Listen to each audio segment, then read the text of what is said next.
Just watch what New York and California do and then do the opposite, and you're likely going to be okay. And so this is really kind of the anti-New York and the anti-California. All right, well, we'll hear from some of our speakers. Florida Governor Ron Desantis enacts retail theft laws, claiming that the state of Florida will be nothing like New York and California. Interestingly enough, the state of New York and California both have less retail theft per capita than the state of Florida. We believe in being a law and order state. Our crime rate is at a 50-year low. That doesn't happen by accident. It's because you have policies, stiff penalties for fentanyl dealers, which we've done. Interestingly enough, Florida's overdose death rate is considerably higher than California's. Recently on our YouTube channel, we showed you theft ring camp bases in Jacksonville, Florida, where the homeless people set up a homeless camp behind a hotel and break into vehicles, stealing everything they can, looking for money. With Florida having significantly higher overdose death rates, there's a lot of people who are addicted. Many of them are homeless. Many hotels in the Jacksonville area have reviews that while staying at the hotel, the vehicles were broken into and items were stolen. The vast majority of the time, these theft or burglary base camps are right in the wooded area adjacent to the hotel. If you enter these areas, you'll find evidence of theft rings all over these homeless camps.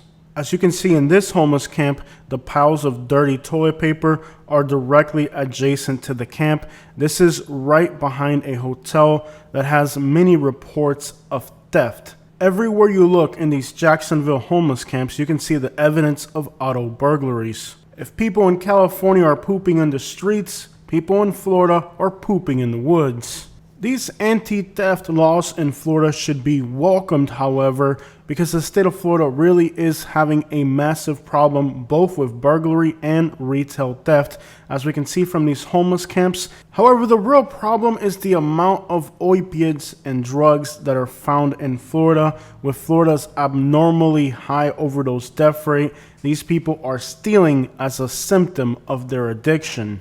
The vast majority of us would agree that stricter laws on retail theft are definitely needed in Florida, but to say that California and New York are in worse condition is to ignore absolutely all of the analytical information that exists on these topics. Florida has a worse problem in retail theft per capita, and Florida has higher overdose death rates. Thus, we can assume that the real reason why Florida is having this problem and why Florida is having to enact these new laws is because the overdose crisis has gotten so bad in Florida. There's so many people that are stealing to feed their addiction that it leads to places like this, theft ring base camps, where everywhere you look are the signs and evidence of home burglaries or business break-ins.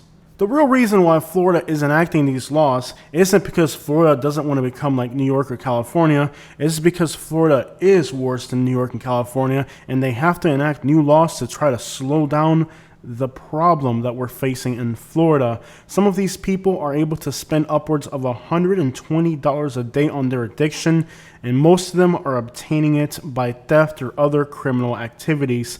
Let's talk to one person, homeless, who we interviewed, who talked about how much they need every single day for their addiction and how they go about obtaining those resources. This person is a professional booster, and it is someone who targets stores specifically to shoplift. I don't know. I mean, I can do a gram or a gram and a half. That's $120. A day? Yeah, you can do that much, yeah.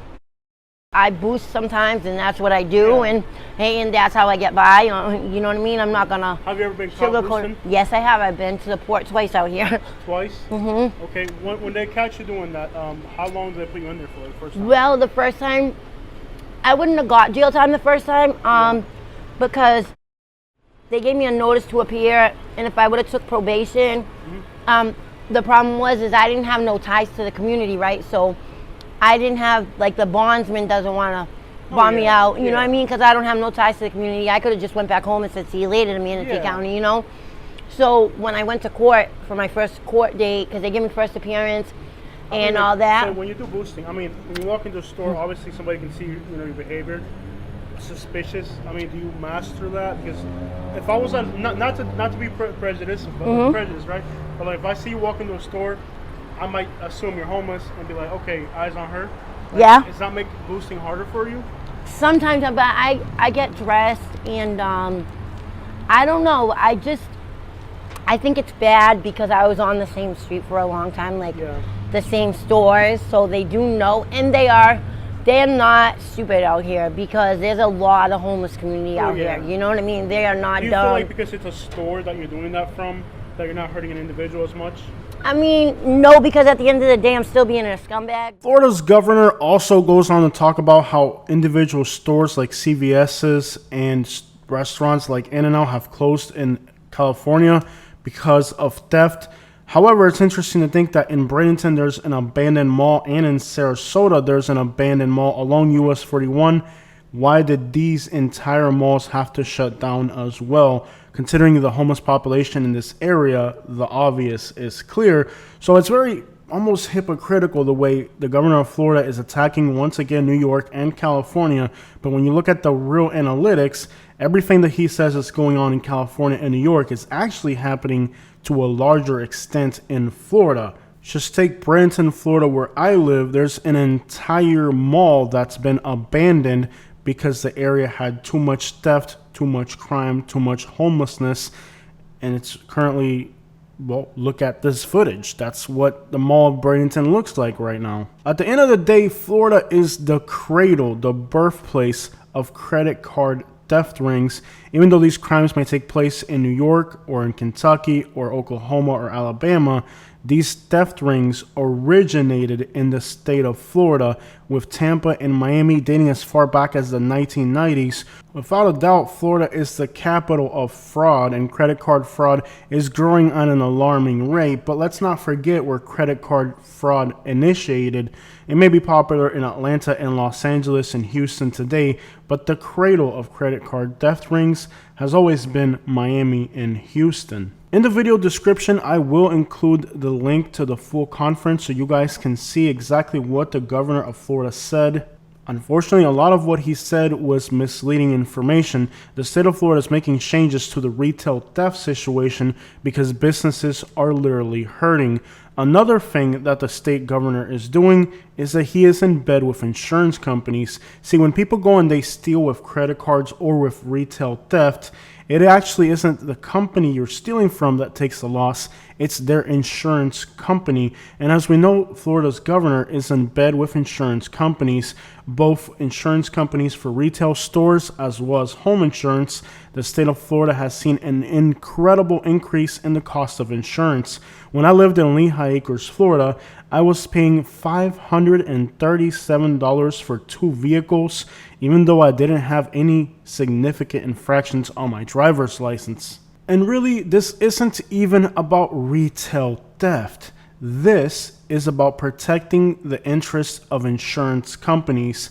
The state of Florida is in bed with insurance companies, and anything that the state of Florida can do to protect their interest, they will do. That is why you're seeing homeowners insurance rise in the state of Florida, and these companies are able to do this because, as you can see, Florida government is clearly looking out for the interests of insurance companies more than the citizens of Florida. So once again, the state of Florida, on one hand, telling people that they should move to Florida, continue to flee California and New York to move to Florida.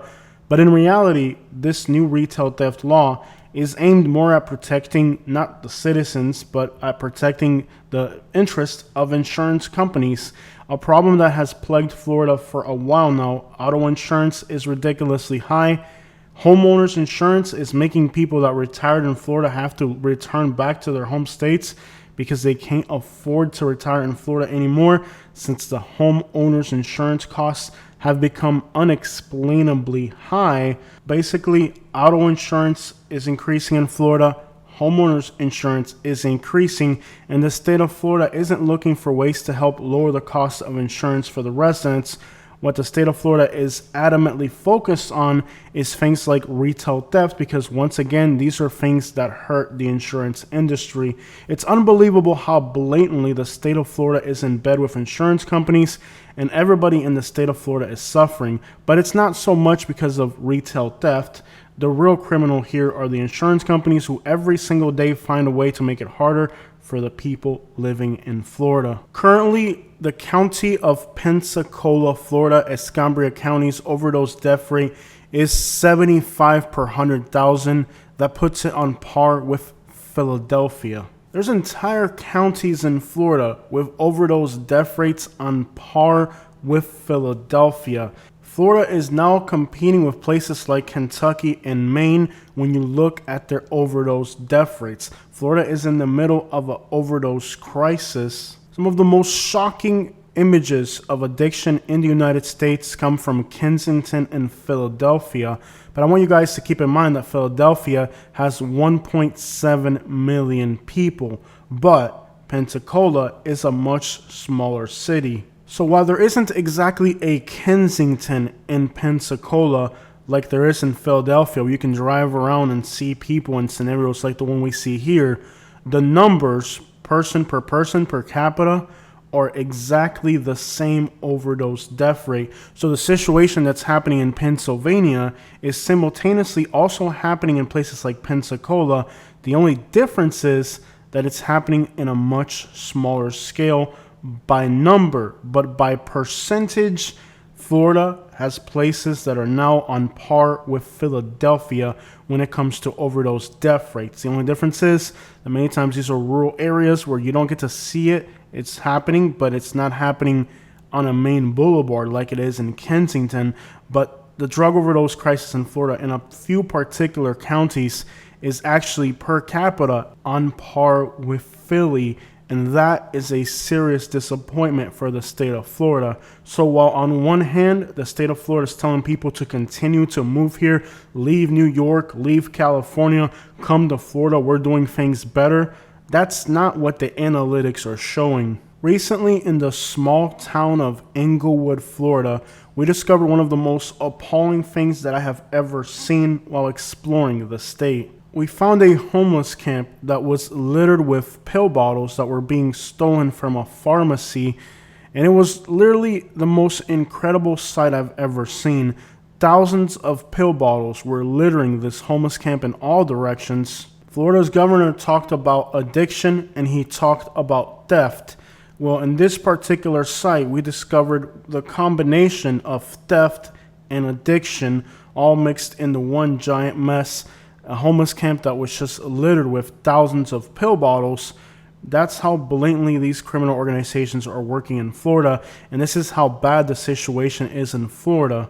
It's not coming from illegal sources, it's coming directly out of the pharmacies. When you discover these homeless camps that are nothing but thousands of pill bottles in all directions, it just shows you the extent of crime in Florida and how you don't even need illegal organizations. It's coming out of the back of a pharmacy and just being left in the woods for everybody to see. There's nothing to hide here. It's out in the open. The state with the biggest problem of retail theft is the state of Hawaii. Now, the state blames that situation on tourism, but the real fact is the reason it has that problem is because the state of Hawaii's cost of living is so high that people have to steal basic essential needs.